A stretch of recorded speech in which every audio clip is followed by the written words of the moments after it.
Hey YouTube, how's it going? It's Joseph here once again. So today's video is a little bit different. One of my friends that I've known for a number of years, he goes to my church, and he's gone to some of the car shows over the years that I've gone to with Sweet71, but he's never ridden in a car of this vintage before. I'm taking Sweet71 today to meet him in town, and we're gonna go for a cruise today. So it's a raw reaction video, just to let a friend have some fun with me this afternoon.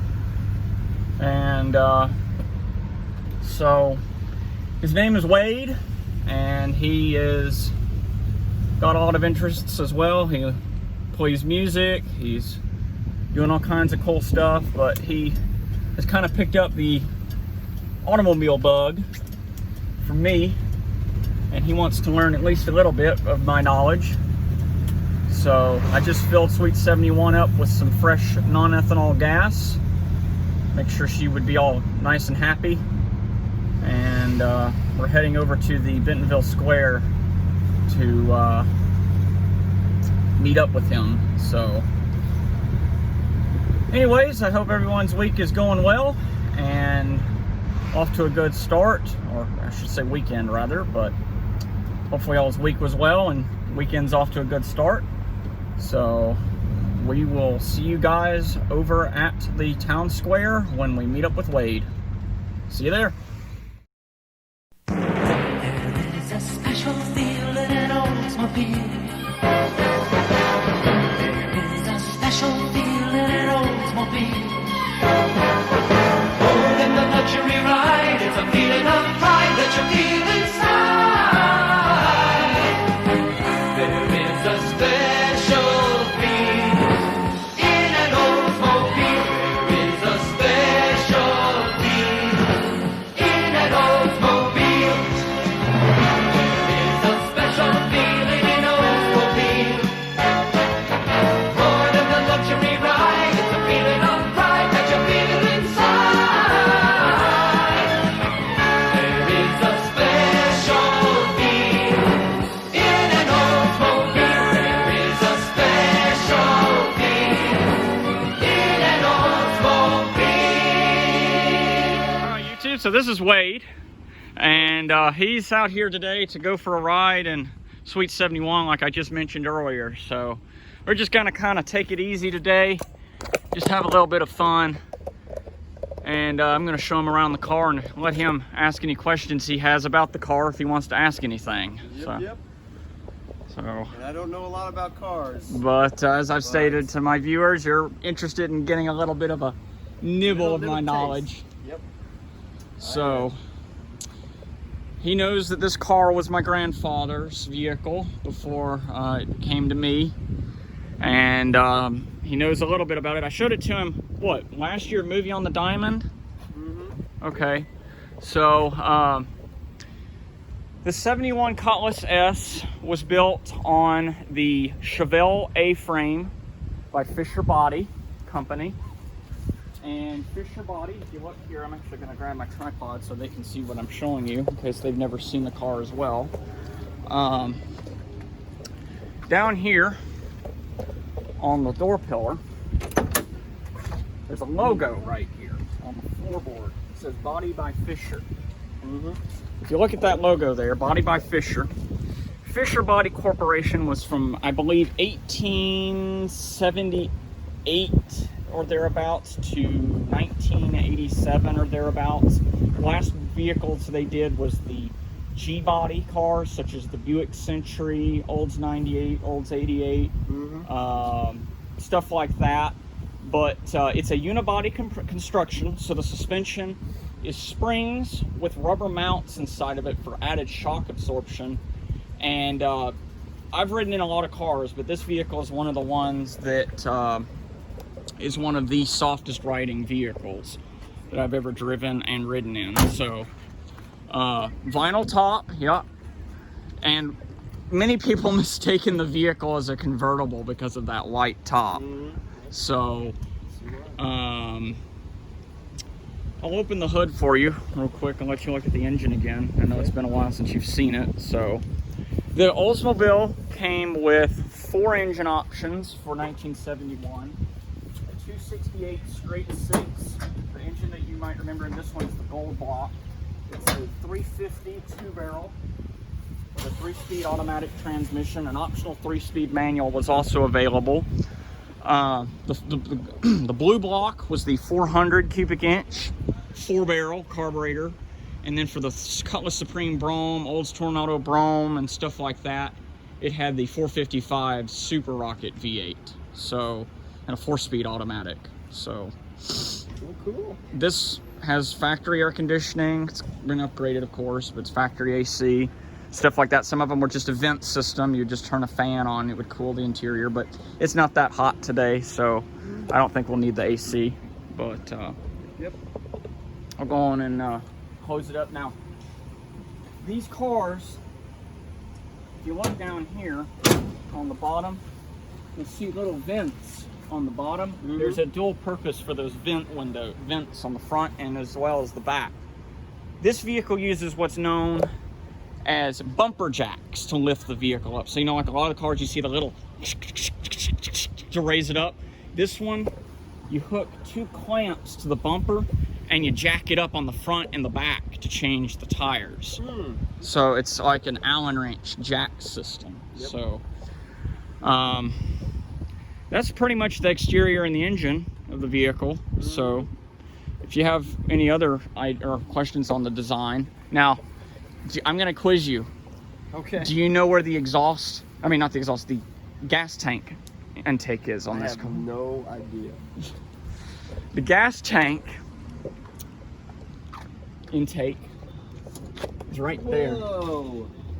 You have to back it up to the point? No, you could still pull it up to the side, but you got to pull a little bit more forward to Yeah. get to the gas tank, and then you stick the nozzle in. Man, that's weird. That's how they did it back then on all cars, basically. The only other one is the VWs. They had them in the hood because the engine was in the back, and some of them had them in the fender wells. Now, 50s cars, they went even more wild. Some of them, you know, the fin lights would pop out on one side to put the tank nozzle into the fender of the vehicle. Yep. So, okay, I guess we've done kind of a walk around tour. So Yep. I'll let you hop in it and you can tell me what you think. Now, if you want, I'll let you try the steering before we take it for a ride. I'll let you see how the featherlight steering works. So, then I'll let you jump in the passenger seat. Yep. I'll give you the keys and let you wake it up. Nice. Thank you. Yeah.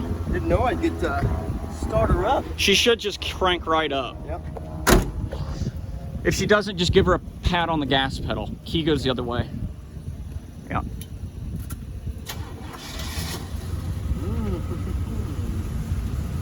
That's nice. Very comfy seating. I feel like I can turn it just like, Try it with one finger. yep. It's easy. It's very easy. Yeah. This is great. I bet you could fit 4 people right here. 3. 4 or 5. Yeah. You can fit 3 up front, 3 in the back. Yep. So, Man. Yeah. I had no idea it'd feel this comfy and yeah, it's great. all right. Well, let me switch the cameras around. We're going to put it on that little tripod and we'll get your reaction of us going down the road. All right, cool. That's going to be tricky. I guess I'll just get you on camera today. All right. So this vehicle has, like I said, the Rocket 350 V8. It has its own tuned engine valve system to help extend engine life. This was one of the proven engines to have longer engine life, and the car is almost 50 years old and it's still running on its original drivetrain. Man. If you can do me a favor, hand me that Sprite bottle. Yeah, I know it's sealed, but I'm gonna be sipping on that as we drive. Floor vents down that way, and they're adjustable. We'll take it on Walton and give it a good goose run. All right, cool. It's a cranking window. Yep, old style cranking window, just Yeah. like the old trucks. I remember my grandpa's truck had a cranking window, but that's the only other car I've been in, I think. With that.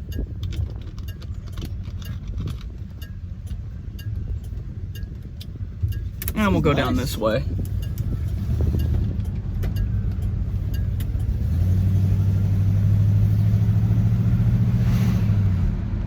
And you can put a cassette tape in Yeah, there. this car originally only had an AM, FM, or AM band Yep. tuner. Oh, just but, AM? Yep, but someone put that aftermarketly in, and some of them had an optional 8-track player. Okay. And how long have you had this car? Almost 2 years. Okay. Now, if it gets really hot, we can stop and roll the windows up, and I'll turn on the factory air conditioning, but I don't think it's going to be that bad. Doing pretty good right now. Yep. You got this from your grandpa. Mm-hmm. On your dad's side? Mom's side. Mom's side, okay. How'd he get it? He found it at a estate sale that someone had, and he was trying to sell off several different vehicles that he had acquired over the years from family members and friends and stuff like that. He was originally looking for an automatic Mustang, Ooh. but the ability to find an automatic transmission Mustang was just too difficult for him. Yeah.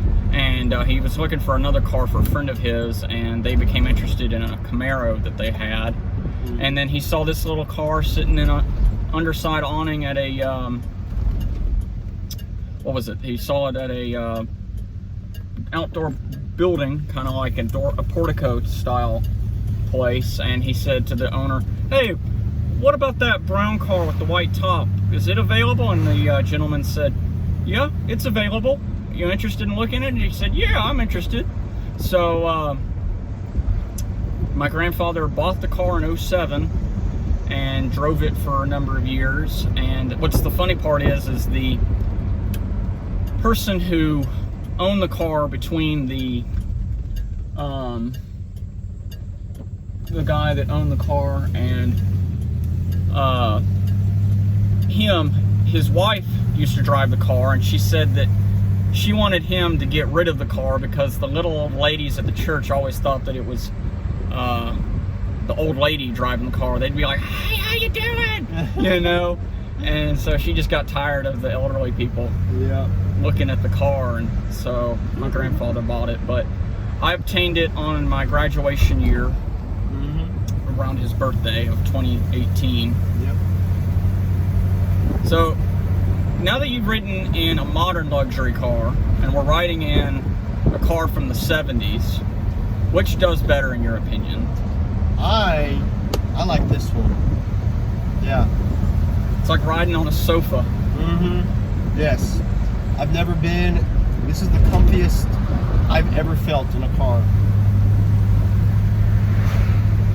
I really like the seats. That might tell you how little I know about cars. Just I like the seats a lot. Here, listen to this. Woo! Dang. It's got some pep in its step. It does.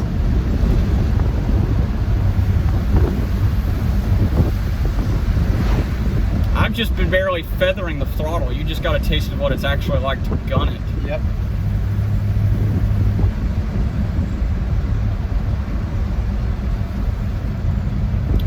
So, this is actually the middle level of the Cutlass lineup. Mm-hmm. You had the Delmont 88, the Cutlass. Actually, no, it went all the way back to the Forenza. They had the Forenza, Delmont 88, Cutlass S, Cutlass 442, Cutlass Brome. Then it went up to the Olds Toronado. Let's see. Olds 88 Regency, Olds 98 Regency, and then the Olds 98 Regency Brome. Okay. So this car it's big, but it's not the biggest car Oldsmobile ever made. The biggest car they ever made was the 98 Regency Brome, and that car came in at almost 22 feet long. Wow. How long is this one? About Reference? about 16 and a half, I think. 16, 17 and a half, somewhere in there.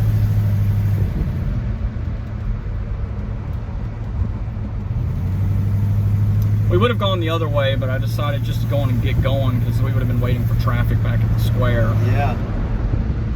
It's a really pretty drive.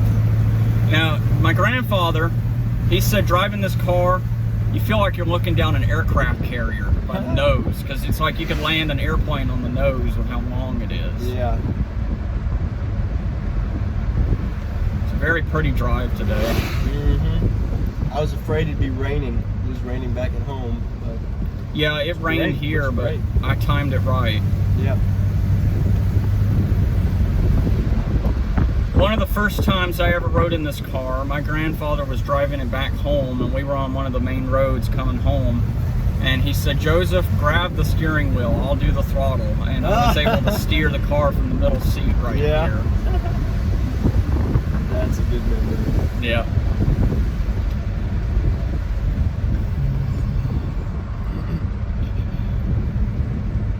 So I remember that you liked that Cadillac Fleetwood Sedan DeVille Brome that was at the car show a couple of years ago. This is about what that car would feel like. The only difference between this and that one, you'd have more pillowy seats in the front and the back. You'd have the extra cushy. Yeah, I like seats. the cushy. I like the cushy. Yeah, and you know, I've driven my LeSabre, and I like the LeSabre as a daily driver, but once you drive in a car like this or ride in one, it's hard to go back to the modern stuff because they just don't have the ride quality that these things do. So you're actually the second person that's ridden in this thing. Oh, Jesse Albright went with me during that video that I made, Grandpa's Cars, on my YouTube channel, and he just was blown away at the ride quality. Yeah, it's nice. Very nice. So,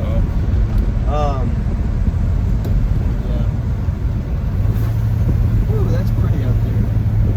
I'm trying to get us back to Walton. I didn't realize it was going to be this long of a drive out to Walton. I'm sorry. No, you're fine. It's great.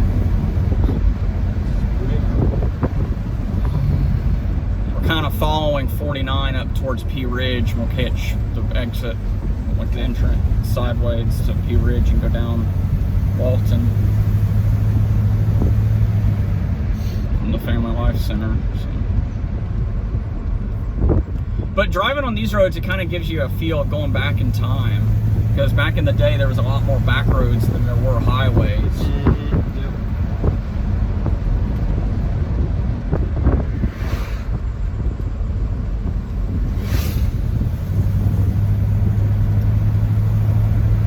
So I know you talked about keeping the top in check. Yep. Taking care of it. What do you do to take care of it? Well, I wash the car before I do anything else. I use a soap that contains a little bit of lax sedative in it. It's like a cleaning agent that also protects the paint from scratching when you're using microfiber cloths and stuff like that. After that, there's a conditioner that I use called VLR, vinyl leather rubber conditioner. It's my mother's conditioner corporation, and I spray a good douse of that on the top, and then I wipe it down with a microfiber cloth and let it sit in the shade for a little bit, let it soak up the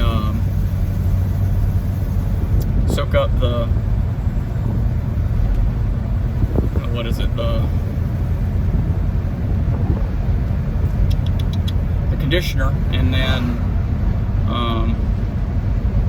I will just do the interior of the same treatment, vacuum it, and then condition the seats. And I do it twice a month whenever I get the chance to get it out of the garage. I need to do it again when I get home, but this is a busy intersection. The problem is we are on the other side of Walton, and I wanted to take you down to the other end, and if I take the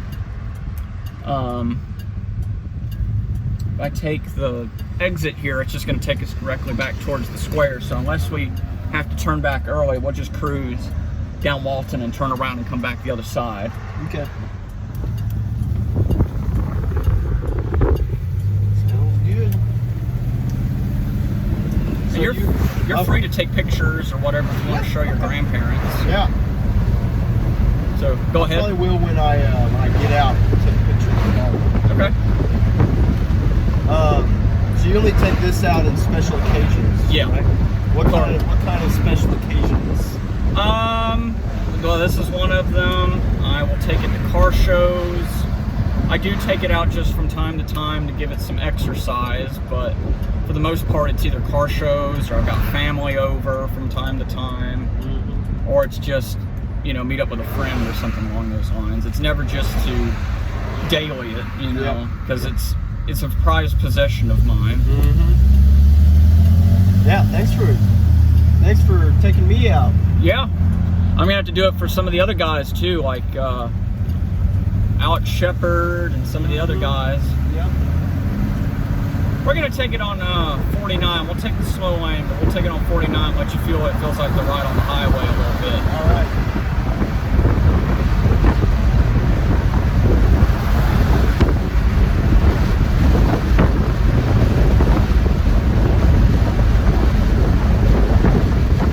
So, one thing I'll show you, if you turn the lights on, the dimmer switch for the high beams is on the floor. Okay. It's a little clicker switch. Oh, you want me to? No, I'm just showing you. See that little button? Oh, There's yeah, a little yeah. clicker switch. See that? So instead of having a switch on the column, it's on the floorboard. So it kind of frees up your, so you've got the knob for the headlights, and then the high beam clicker is on the floor. Yeah.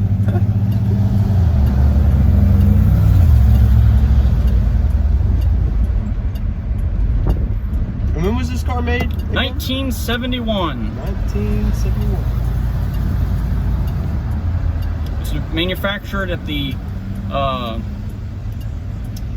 Arlington, Texas Oldsmobile plant. Okay.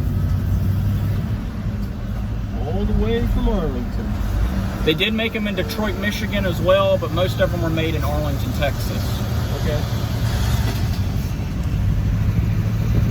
I'm gonna get in behind that semi truck, so we're in the slow lane. We don't have to worry about too much. Yeah. Oh goodness, there's it's a semi, or it's an 18-wheeler carrying trailer, so we might have to get around him. How often do you have people asking you questions about this car? Oh, Bring it out. quite often. Really? Yeah. Has anybody tried to buy it? Several, but I've always said that it's just too sentimentally protected. Yeah.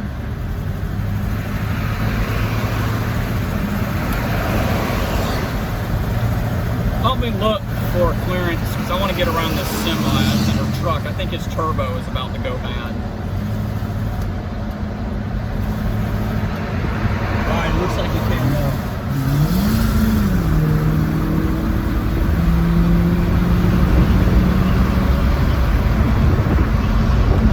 A truck that age should not be smoking that much.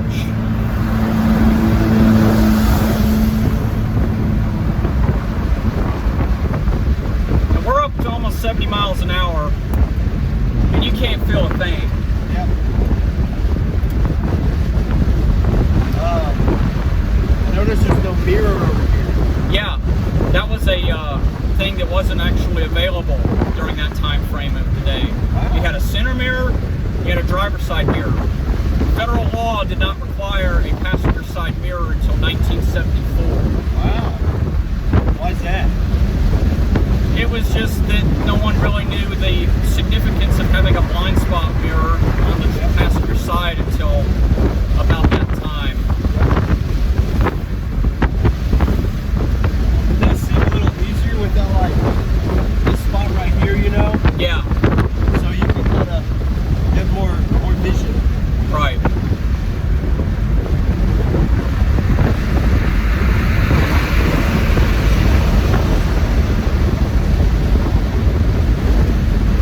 It's good to take it on the expressway once in a while. I haven't done this since last fall, but it's going to help burn the carbon out of the engine.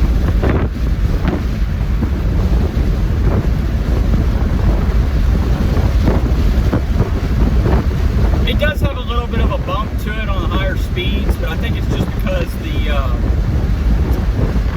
rubber gas, like little shock absorbers on the front control arms are a little on the dry side. Okay.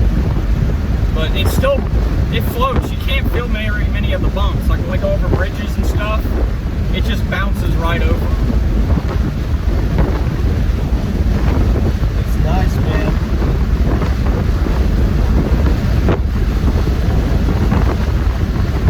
No cruise control, but that was a just beginning to be optionized product in the mid-70s. So 1971 was the last year before the EPA started mandating emission control computers and sensors and stuff like that. This car makes about 240 horsepower and 300 pound-feet of torque. In 74, the horsepower on the G-body went down to about 180 horsepower and 230 pound-feet of torque. So you lost about 50 to 75 horsepower. And gas mileage was the name of the game back then, in the middle of the 70s, because people were worried that they were going to run out of gas in the U.S. and it just became a hassle for people to afford gas. Because in the early 70s, gasoline was maybe 55 to 70 cents a gallon. Then when gas started going up to $1.68, $1.70, $2 a gallon due to the OPEC embargo, and the oil-rich companies were holding the amount of supply, gas tank places like gas stations were running out of fuel. People were making maybe $1.50, $2 an hour at a modest job, and nobody could afford gas. Yep. And engine sizes were huge in the 70s. 400s, 440s, 455s. I mean, they were massive engines.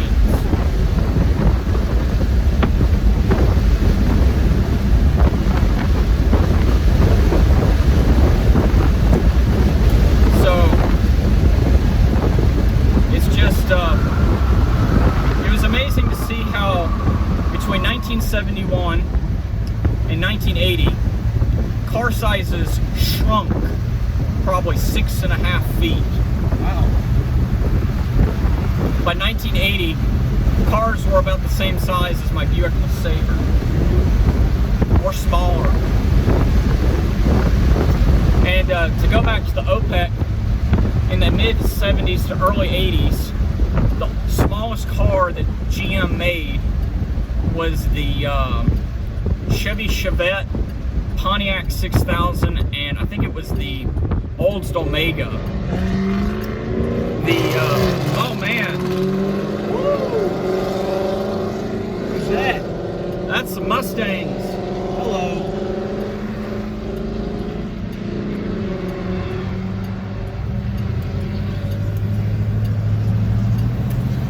But they made these itty-bitty little cars that had 4 cylinders, but they had so much smog controllers on board that they got maybe 44 horsepower out of those engines. That's it. 3-speed manual, or 3-speed automatic, or a 4-speed manual. And it was such low horsepowers, they weren't even legal to go on the expressway. Huh. And they only got maybe 21 miles to the gallon highway. They were just pathetic. Yeah. So if you look now, we've gone from these big block 350s to 400s, 440s, 455s, to those puny little engines that were made in the 80s, to the 90s when things started to get better with emission control computers, and we had like the North Star technology and like that Eldorado up ahead of us, my dad's DeVille that I've shown you. And then we're up to today where we've got not only fuel efficient 4 cylinders, that, like the car you drive, that can get close to 44 miles to the gallon, but we drive these pickup trucks that's got huge V8s, but they still get fuel efficiency that outperforms this car. And you have a V6 with a turbo, it'll blow the doors off this thing. So, but we lost the incredible soft sofa car ride that these cars had. That's the one thing that we gave away when we started going European fuel efficient like we have now. And people over in Europe even say that they wish that America still made cars like this, because there are people that import these cars over in Europe and Asia and stuff like that, and they love these old things as much as we do.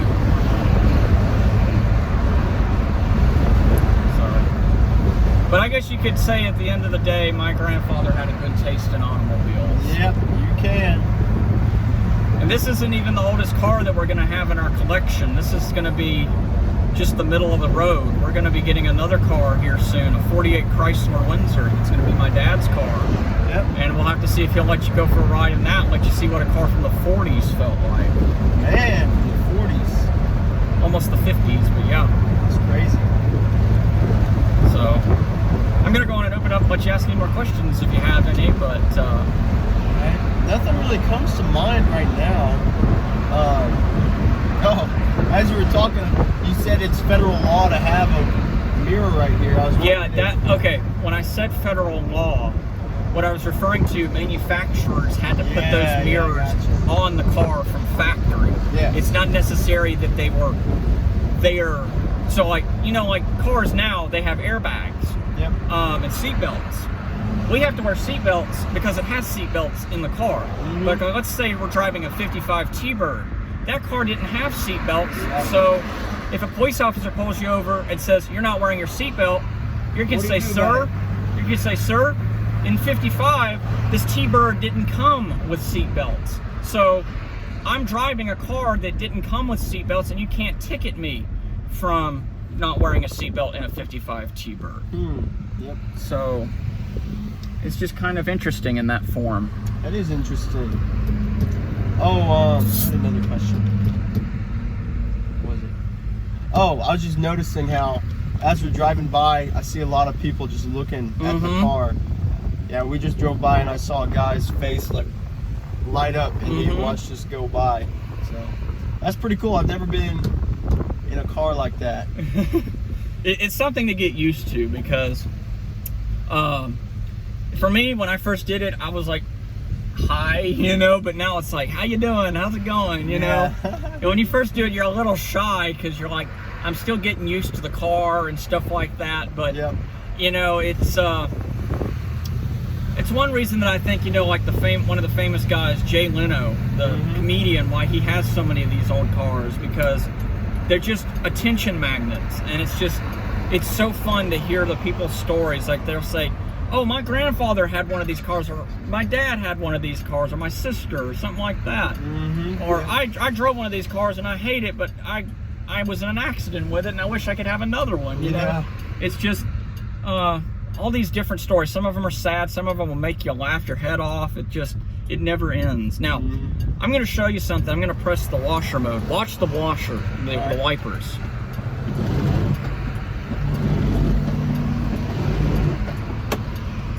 They fold down into the cowl of the hood. Gives it more aerodynamics.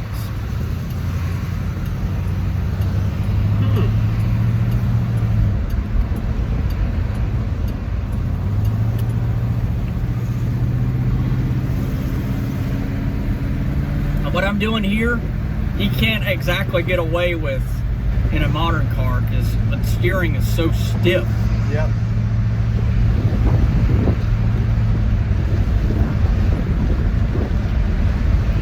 So would you say that Fisher did a good job with these cars with their almost 200 years of excellence? I would say that it is definitely excellent. Definitely excellent. So, did you listen to that little tune I sent you? I did. It was actually really catchy. It got stuck in my head for a second. And is the saying true? Yes. Is there a special feel in an Oldsmobile? Feeling of pride. Yep. Deep inside. Yep. It was a catchy tune. That was a song that came out in the 80s, but I loved it. So. Yeah. How long were they making Oldsmobiles? They made Oldsmobile. So the Oldsmobile brothers started in 1897, and they made their first car, the Oldsmobile Curb Dash. If you remember that little, horseless carriage that you saw at Frisco Festival back in 2018. I remember that. That was Oldsmobile's first car, and General Motors bought them out in 1903. The gentleman, Ransom Eli Olds, he sold the company to GM in 1903 for about $1.2 million, which is close to like $22 billion in today's money. Oh my goodness. Still, it was a lot of money, but he tried to open another company, Rio Automotive, but that company never took off, and he passed away trying to find a cure for dandruff. Like trying to market a product that could do that. But it's interesting. Car the business Oldsmobile, and the dandruff business? Yeah, the Oldsmobile company stayed around up until Oldsmobile's restructuring in 2004 when they were in verge of bankruptcy. They sold the company off, liquidated it. They still own the rights, but they stopped producing products for the Olds line in 04. They also they dismantled Pontiac in 2011 and some of their other sister brands. But if you remember, Buick had its 100th birthday in 03. Okay. Oldsmobile had its 100th birthday in 97. So it was 1897 to 04.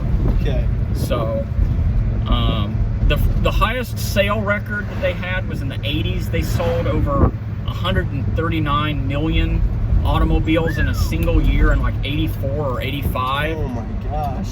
So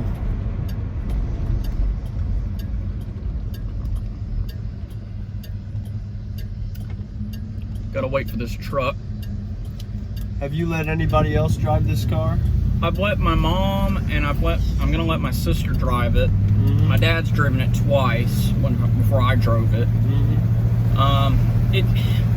To be perfectly fair, it's a very touchy thing to let someone drive it because with the long nose and the short rear, it takes some time to get used to, and then the brakes are not like an automatic anti-lock brake. You have to feather the brakes, or you'll go swinging forward, or you could lock the brakes up. It's a very touchy, sentimental thing to let other people drive it. Not to say that I wouldn't let people do it, but it's just that my grandfather was the same way. He was very protective of the car. Yeah, I understand.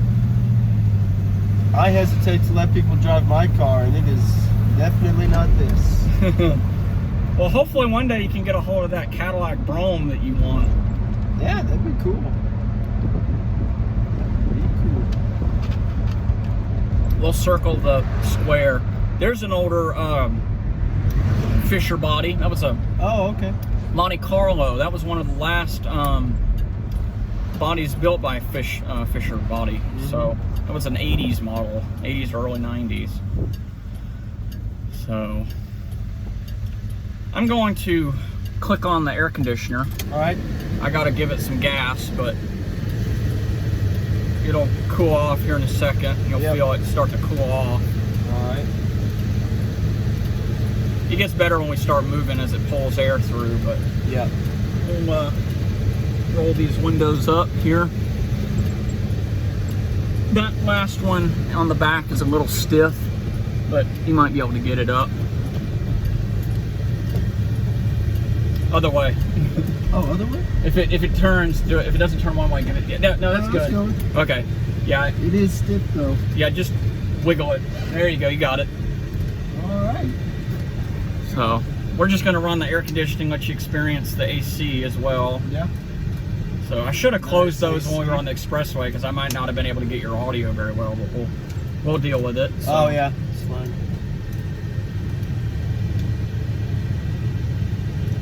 Once I like this part of town. Yeah, and it gets a lot of attention on this part of town. Yeah.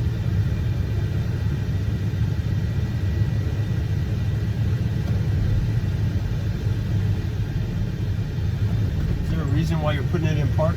I'm not putting it in park, I'm putting it in neutral because this engine, the cooling system for the air conditioner is belt driven, and it uses engine power to turn the belts, you know, like on your alternator and stuff. And that compressor, it's a very high watt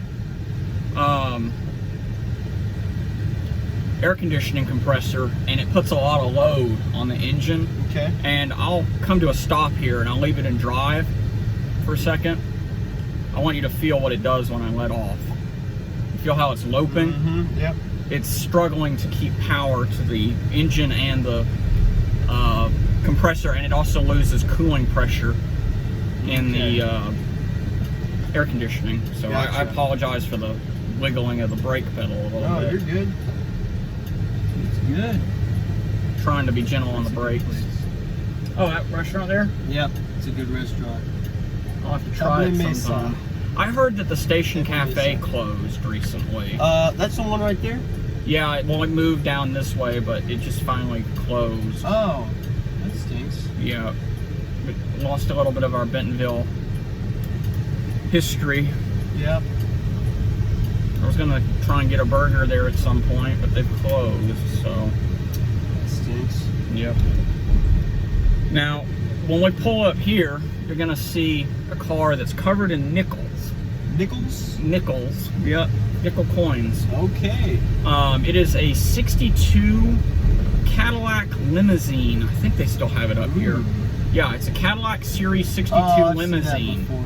That's got a 467 4-barrel under the hood. That's crazy. And it's a Fisher body as well. Why is it covered in nickels? Some Just sort an of art piece. statement, It's an or- art piece. Oh, okay.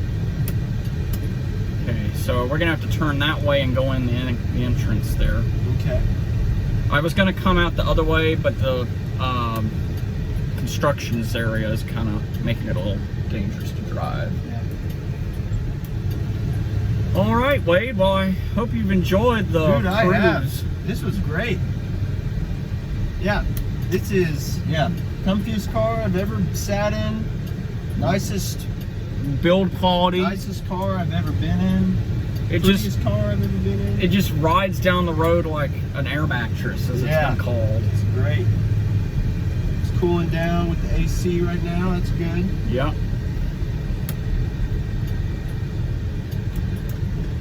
Yeah, this was great, man. Thank you very much for asking me to come along. Yeah, I just, it's something I've wanted to do with some of you guys for a while, and I just, I wanted to wait until, the virus stuff blew over a little bit, and things are starting to look up again, so. Yep. There's my car.